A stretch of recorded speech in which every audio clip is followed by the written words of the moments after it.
All right, to get started, first we're going to create a new folder and call it Moshify, or you can call it whatever you want.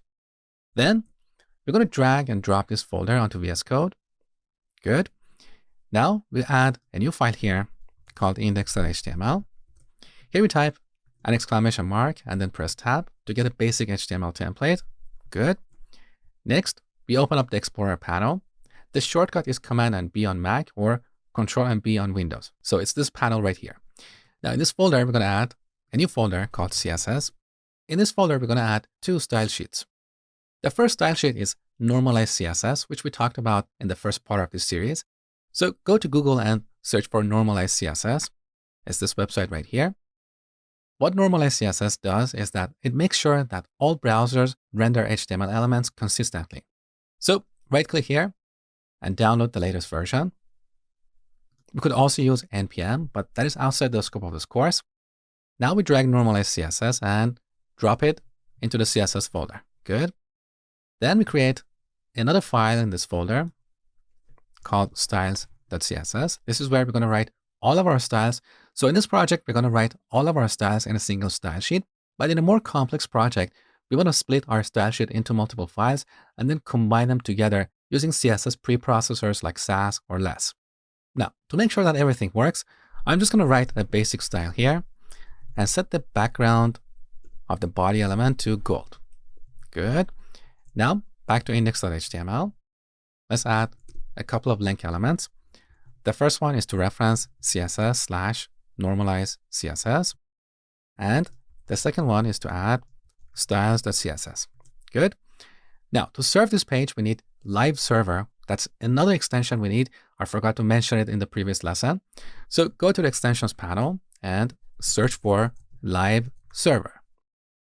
It's right here. So install this. Then when you are on an HTML file, if you right click, you can find this command, open with live server. Good. So our project is set up properly. Now we need to add it under source control. So back to VS Code, let's go to the source control panel. We're going to initialize a Git repository here. A Git repository is like a database that tracks our project history. So every time we write a bit of code, we take a snapshot of our project and using Git, we store it in this repository or in this database. Then later on, we can come back and view our project history. We can see what piece of code we wrote for implementing what features. So let's go ahead and initialize a repository. Good. Now, in the source control panel, we can see the list of files we have changed. So we have index.html as well as these two CSS files. So Git has detected that these are new files. Now we're going to commit these files into our Git repository. So on the top, we type a message that explains what this commit or what this snapshot is all about. For the first commit, we're going to say initial commit. Then later, as we work on a task, we type some meaningful message for that task. We'll see that later in this course. So now let's click on this icon and make our first commit. Beautiful. So everything is ready. Now, if you look below this video, you're going to find a zip file. When you uncompress it, you're going to find these folders. So we have the code folder where you can find the completed code. Then we have the fonts folder. You need to install these fonts on your machine so you can open the design files in Photoshop. So in this folder, we have two subfolders, two different types of fonts. For each of these fonts, we have a bunch of TTF files. So we can double click on one of these files like Montserrat Regular. Then we can install this font. Now in this window, and by the way, this is Mac, on Windows, you're going to have a different interface. Regardless, you should be able to install multiple fonts in one go. So we can click on this icon and then go to the fonts folder and select all these fonts all together and install them.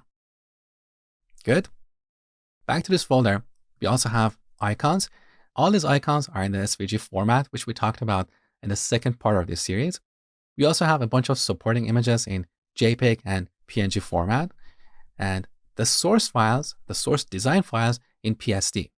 To open these files, you need the latest version of Adobe Photoshop. If you don't have Photoshop, you can download a trial version for 7 days. It's absolutely free. And after that, if you want to continue using it, you can pay a low monthly fee. I've been a Photoshop user for years, so it's totally worth it. So go ahead and download Photoshop.